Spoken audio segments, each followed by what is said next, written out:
Hey harvesters, and welcome to the channel where we run simple and straightforward options trading to generate income. My name is Matt, and in this video I'm going to talk about the trading I executed over this last 5-day period.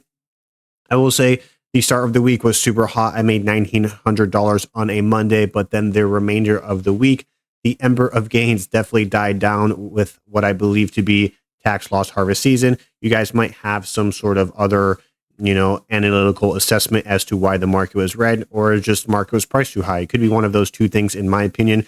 But the market was definitely starting to trend downward starting on Tuesday. So Monday was a good premium day. And then the remainder 4 days, I think I made like $300, $400 over that, 4-day periods after Monday. So that was quite interesting. We're going to take a look at my project State of the Union. We're going to see how much money I've realized, either appreciation and or premium. We're going to talk about some statistics like weekly averages, monthly averages, some of what I've made in October, what I've made in November thus far in this last, 7 to 9 or the last 5 trading days. Then we're going to look at my trades at a macro level. I'm not going to bore you guys to death with my individual trades. I'm just going to talk about what I ran cash secured puts on, what I ran covered calls on, and some of my thought process when I was running some of those trades. And lastly, I'm going to go over to Robinhood, and then I'm going to talk about and look at maybe some charts about what I plan on doing for tomorrow, Monday, November 10th. So let's get going. First thing I like to talk about on my channel is my account value from Robinhood, and that's currently at $213,747. That's where we're currently at. So whenever I head to the spreadsheets, the numbers are going to be roughly similar. Whenever I input my numbers in the spreadsheets, they don't dynamically update like Robinhood does. So it might be a little bit off, but we get the general point.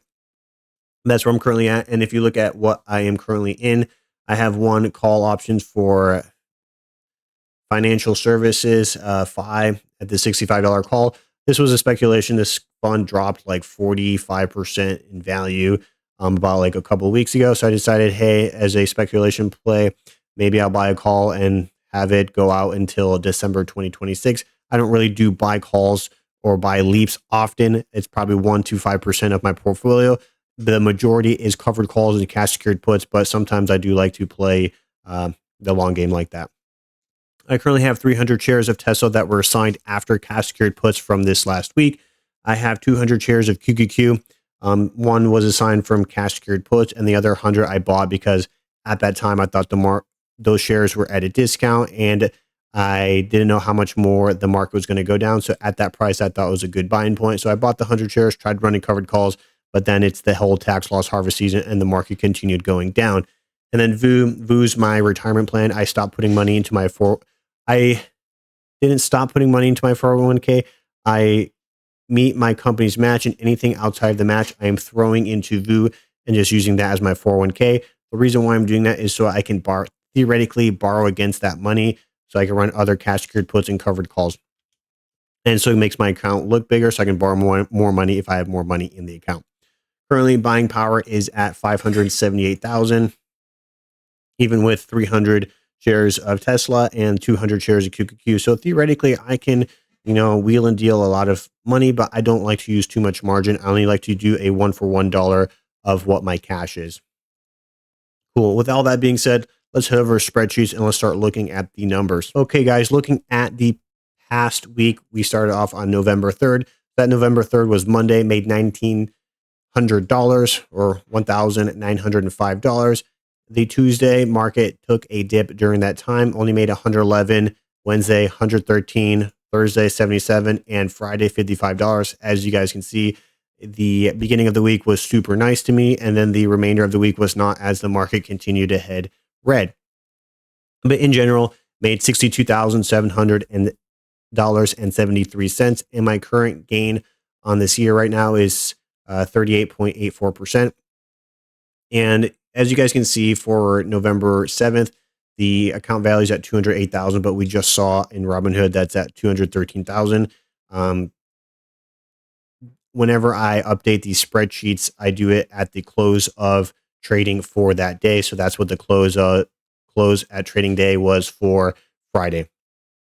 If we look at my trade win percentage, winning 98.63% of my trades, I had 144 winning days, 2 losing days, and in total, since trading in April and moving over from high income ETFs to my own options trading. That's been 146 trading days. So as far, I think it's going pretty good, but let's take a look at some numbers to justify that claim. On averaging, I'm making about $429.46 per day. If we look at that at a weekly premium or weekly appreciation amount, that's about $2,022.60. And then if we look at that as a monthly premium average, we're at $8,014. Cool. And if I scroll over to the right here, I like to compare myself to the SPY.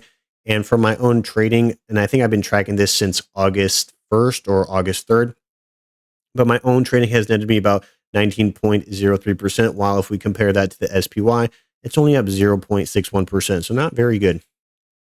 So I'm definitely outperforming the SPY, and I did look from the QQQ.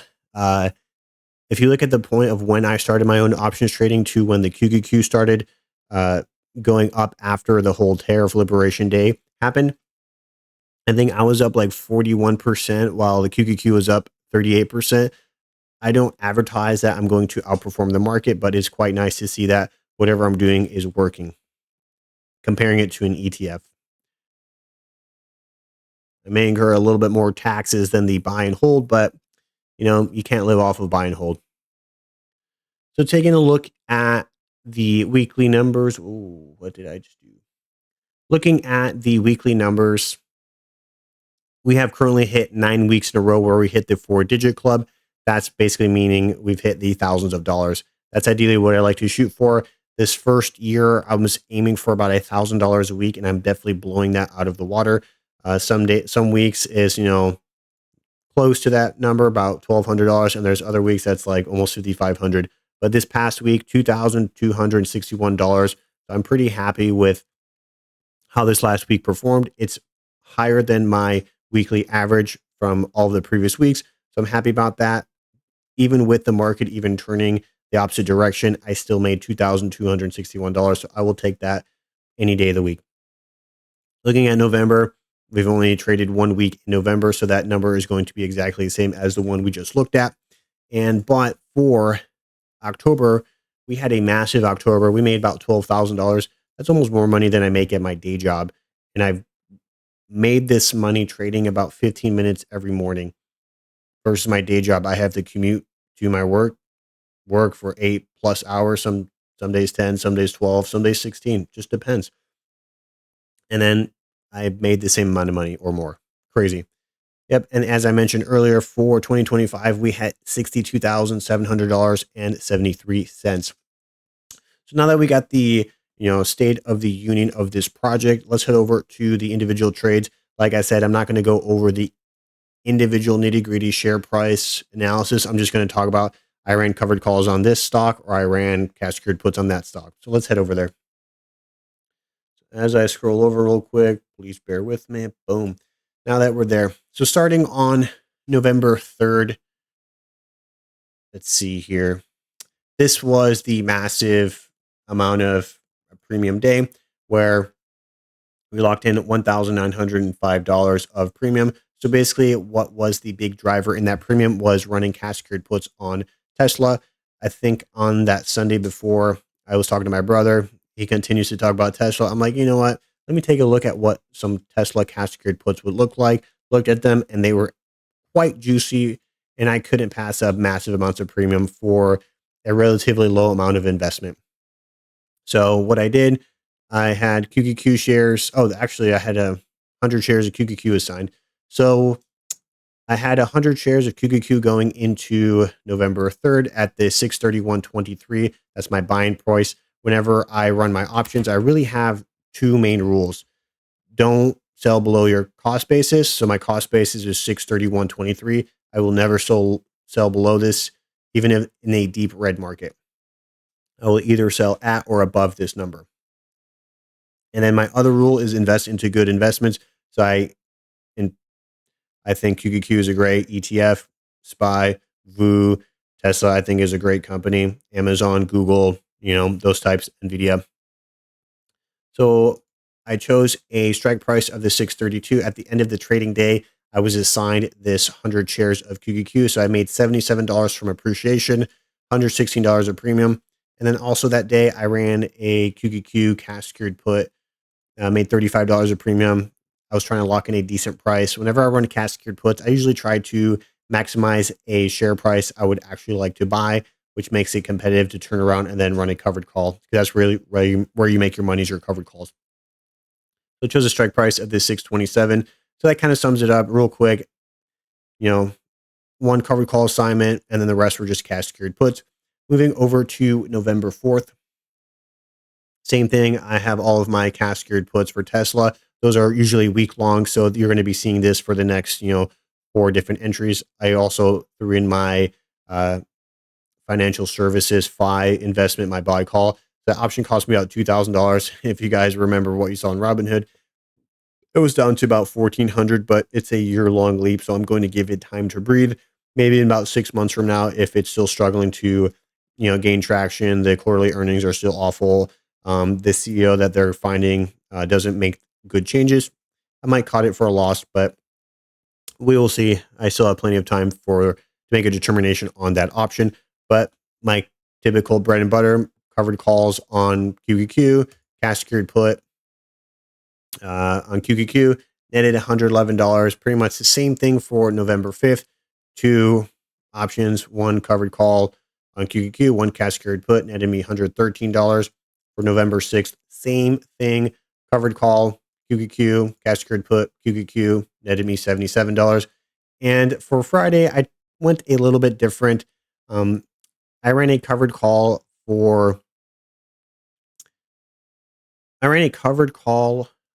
my QQQ, made $13, but then I went and I thought for the amount of money I was putting down on QQQ to make like $13 wasn't really worth it to run a cash secured put. So I decided to look elsewhere. So then I looked at nvdy.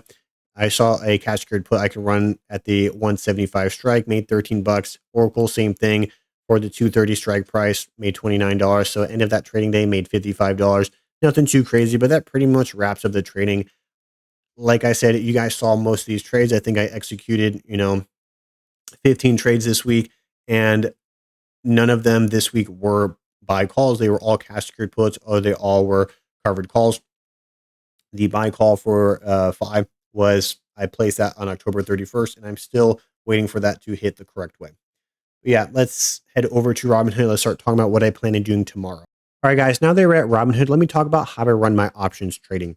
So the way I operate is every 100 shares, I keep it as an independent silo of money. So what does this mean?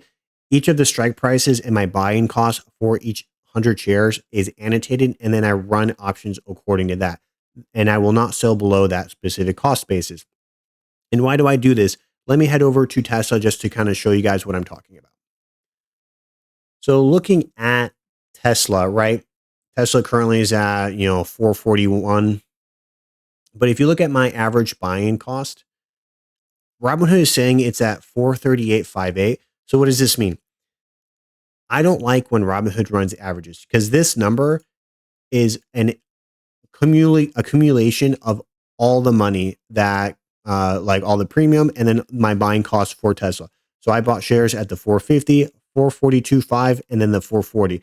Theoretically, my average without taking premium into consideration should have been like 445, maybe 444, right? It should not be anywhere near 438.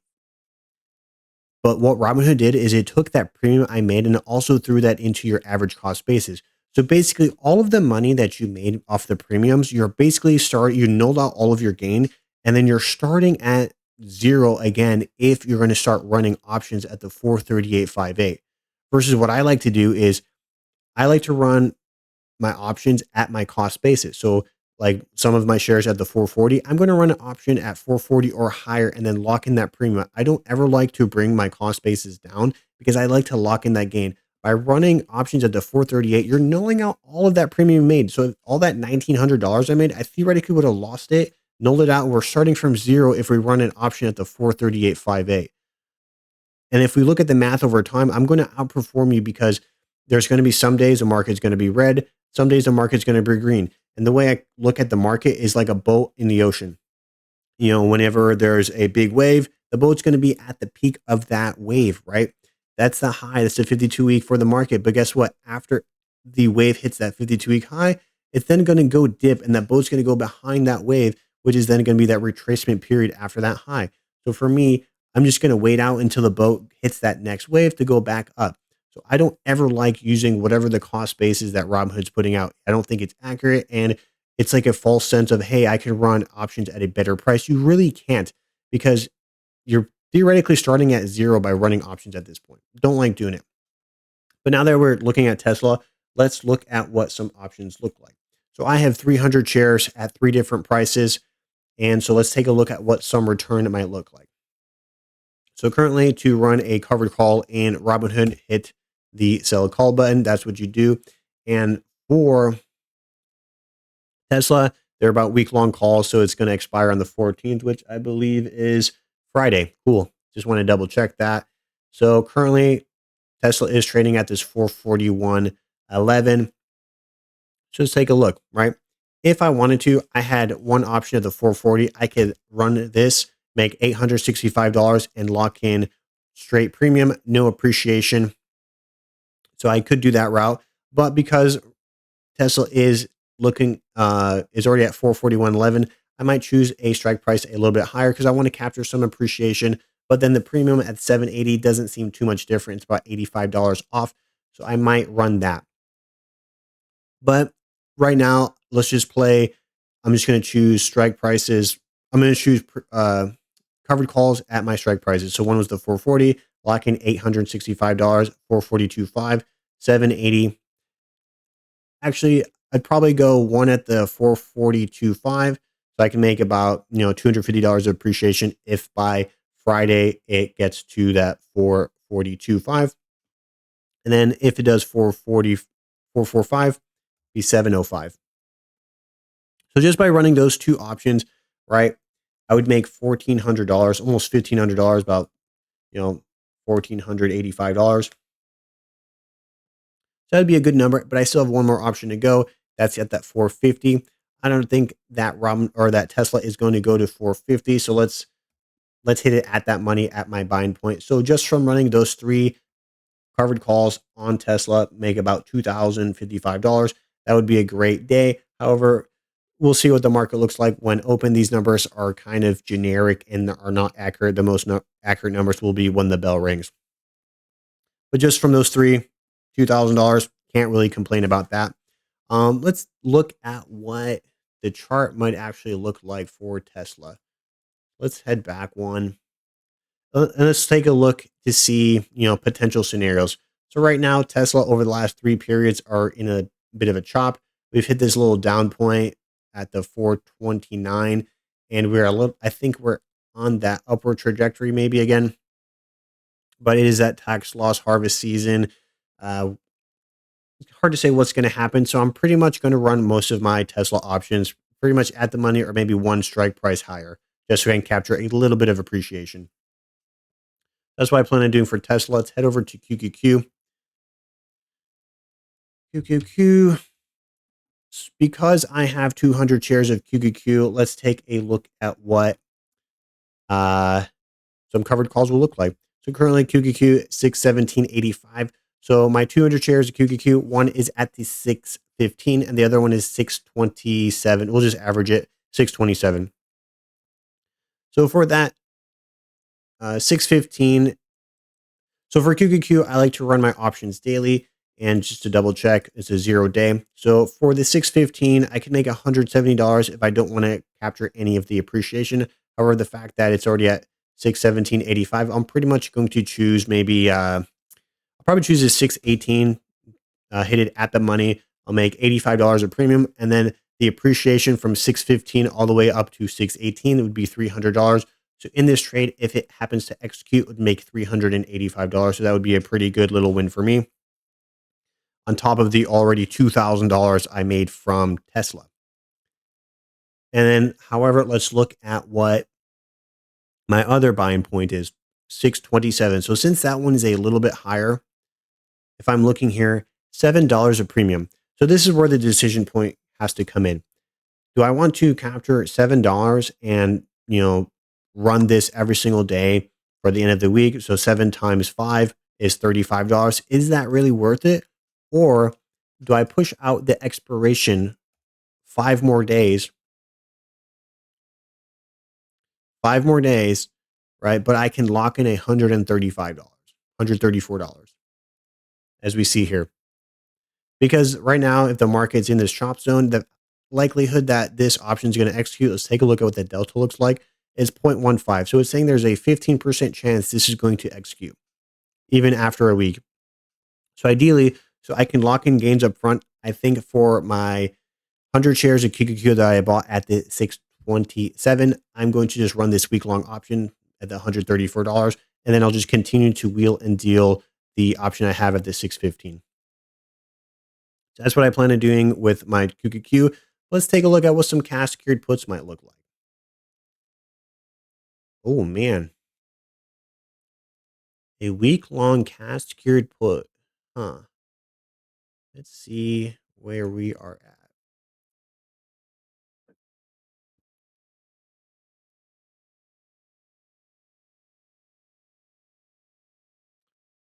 Man, these premiums are actually quite nice. Let's see what a 0-day cash secured put looks like.